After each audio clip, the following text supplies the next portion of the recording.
ఉషోదయం ప్రేమించు కాపరి ఉషా కిరణాలు ఉదయకాల ప్రసారానికి మిమ్మల్ని ఆహ్వానిస్తున్నాం.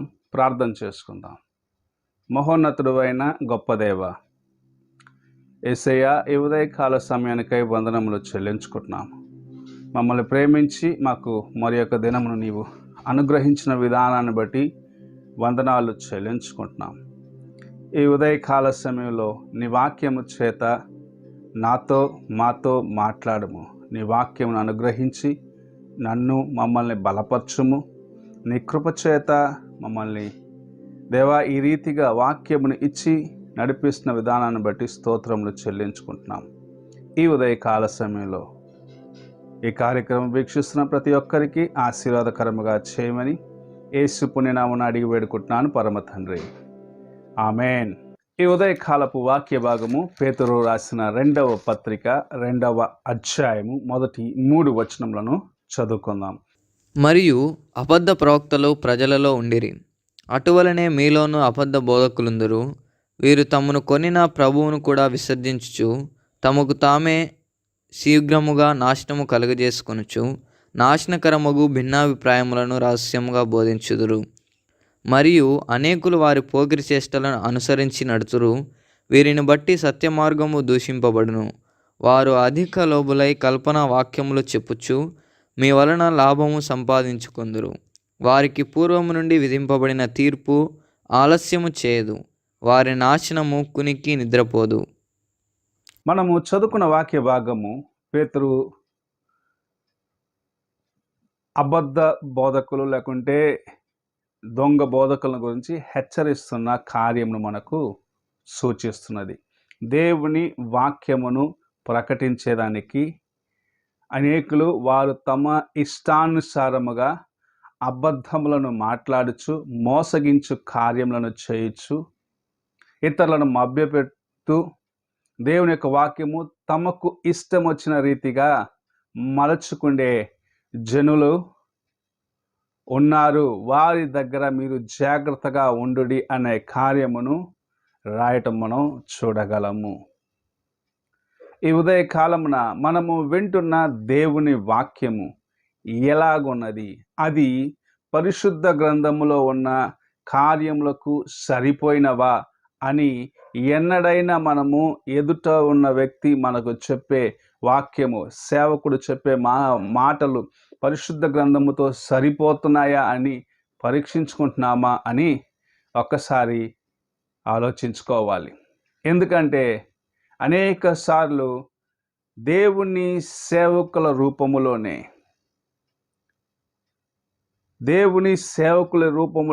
అనేకమైన అబద్ధ బోధకులను మనకు అపవాది తీసుకొస్తూ ఉంటాడు. గొర్రె వేషంలో ఉన్న తోడేళ్ళు, గొర్రె తోలును ధరించుకున్న తోడేళ్ళను కూడా మనము చెప్పవచ్చు.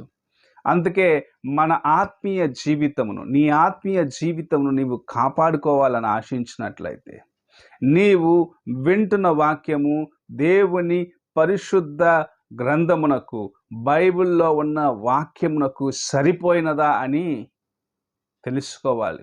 నీకు ఎదుట చెప్పే వ్యక్తి నీకు రమ్యమైన వాక్యమును చెప్పొచ్చు, నీ మనస్సుకు సంతోషకరమైన కార్యములు చెప్పొచ్చు, నీకు ఆశీర్వాదాన్ని గురించి చెప్పొచ్చు, నీవు ఈ రీతిగా అభివృద్ధి చెందుతావు అని చెప్పొచ్చు. కానీ వాటిపైన నీవు లక్ష్య పెట్టినట్లయితే దేవుని నుండి కూడా దూరముగా నీవు తొలగిపోగలవు.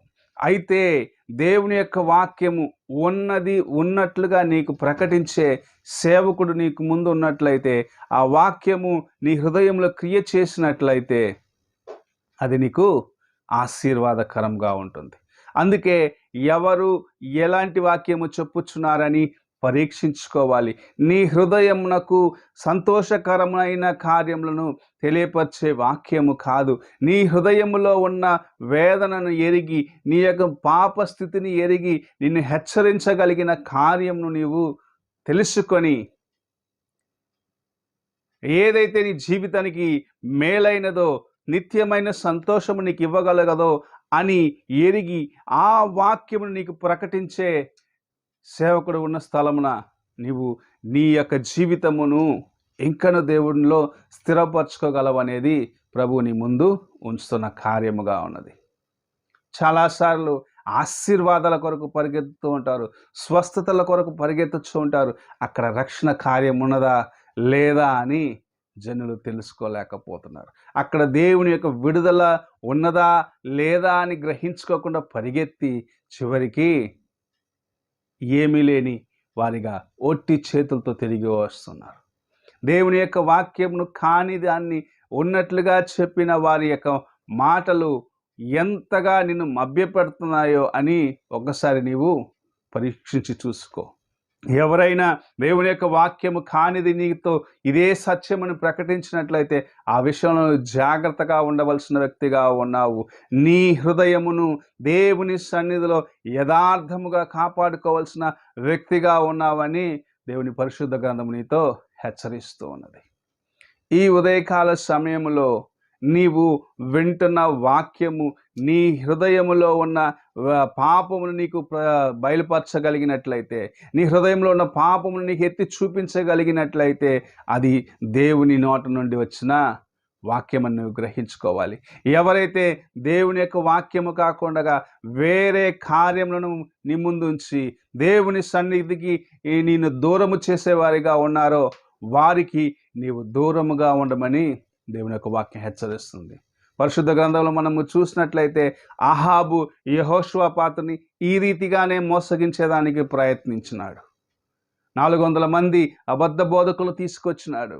అయినను ఒక్క దైవజనుని యొక్క నోట నుండి వచ్చిన దేవుని యొక్క వాక్యమును, నిజమైన దేవుని సేవకుడు చెప్పిన మాట ఆ 400 మందితో కలిసిపోకుండా రాజును హెచ్చరించేదిగా ఉన్నది.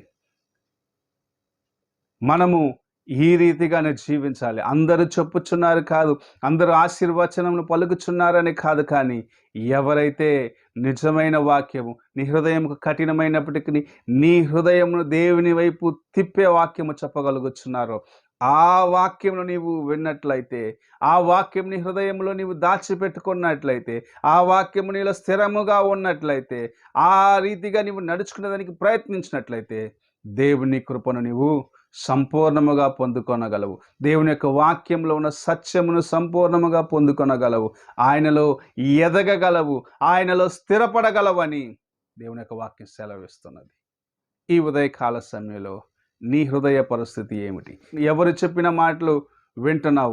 ఏ రీతిగా నీవు దేవుని యొక్క వాక్యం నీ హృదయంలో భద్రపరుచుకుంటున్నావు?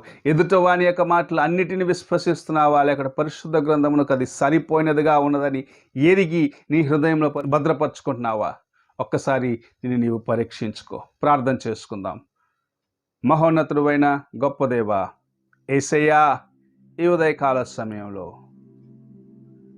నీ వాక్యమును నాయన మేము జాగ్రత్తగా విని అది నీ అందరి నుండి వచ్చిన మాటలని గ్రహించుకొని మా హృదయంలో భద్రపరుచుకునే కృపను దయచేయండి యేసయ్యా.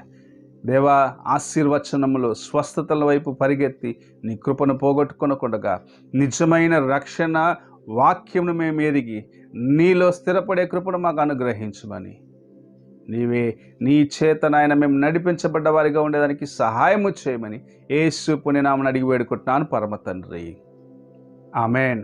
తండ్రి అయిన దేవుని ప్రేమ, కుమారుడైన క్రీస్తు కృప, ఆదరణకర్త అయిన పరిశుద్ధాత్మ యొక్క సహవాసము ఎప్పుడును ఎల్లప్పుడూ తోడై ఉండి ఆయన వాక్యమును ఎరిగి వాక్యానుసారంగా నడిచే కృపను మనకు అనుగ్రహించునుగాక. ఆమేన్.